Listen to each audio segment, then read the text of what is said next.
Goed, graad 5, ons het hier so aftreksom. Ek gaan vir verduidelik om die kolommetode gebruik om hierdie som af te trek. Kom ons skryf eers volgens plekwaarde neer, 43.264 minus 28.139. Trek my lyn. Begin ons weer aan die regterkant, 4 minus 9 kan ons nie doen nie, ons gaan leen een groepie by die 10de, daar bly 5 oor,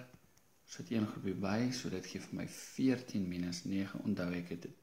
een groepie van 10, met ander woorde, die waarde is 10, so 10 plus 4 is 14, minus 9 is 5, 50 minus 30 is 20, ons sê sommer net 5 minus 3 is 2, 200 minus 100 is 100, ons sê 2 minus 1 is 1, ons kan nie 3 minus 8 hê of 3000 minus 8000 nie, ons gaan leen 'n groepie van 10.000, so dan het ons 13.000 minus 8.000 wat 5.000 is, of 13 minus 8 is 5, en 3 minus 2 wat 30.000 minus 20.000 is 10.000, 15.125.